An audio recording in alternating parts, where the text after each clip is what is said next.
ஒருவன் எப்படிப்பட்ட தர்மத்தை செய்யணும், யாருடைய எக்ஸாம்பிள் எடுத்துக்கணும் அப்படின்னா ராமனுடைய எக்ஸாம்பிள் எடுத்துக்கணும். யாருடைய எக்ஸாம்பிள் எடுத்துக்கூடாது? ராவனுடைய எக்ஸாம்பிள் எடுத்துக்கூடாது. ஏன் எடுத்துக்கூடாது அப்படின்னா ராவணன் நல்ல தர்மத்தை பண்ணவன். ராவணனுக்கு ஒரு நாடு இருந்துச்சா, ஸ்ரீலங்கா இருந்துச்சா, அந்த லங்கையில் நிறைய மக்கள் இருந்தாங்களா, அசுரர்கள் இருந்தாங்களா, அவங்க எல்லாத்தையும் நல்லா பார்த்துக்கிட்டானா இல்லையா? நல்லா பார்த்துக்கிட்டான். நல்ல தர்மத்தை பண்ணான். அக்னிஹோத்ரி, தினமும் யஜ்யம் பண்ணக்கூடியவன். சிவபெருமான் மேலே அவ்வளோ பெரிய பக்தனாக இருந்தான்.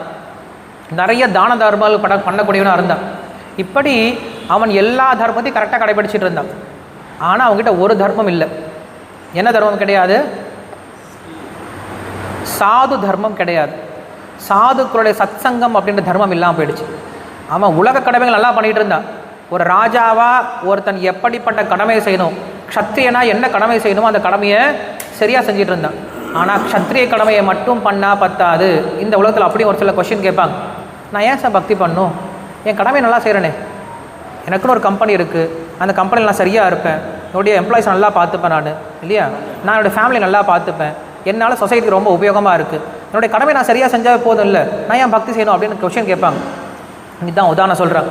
ராவணன் அவனுடைய கடமையை நல்லா பண்ணிகிட்டு இருந்தான். அதனாலே அவன் நினச்சிட்டு இருந்தான் என்னமோ நானும் நிறையா தர்மத்தை பண்ணிட்டு இருக்கேன் நினச்சிட்டு இருக்கானோ என்னமோ தெரியல. ஆனால் சீதை சொல்கிறாங்க சாது தர்மம் அப்படின்னு சொல்லி சொல்கிறாங்க.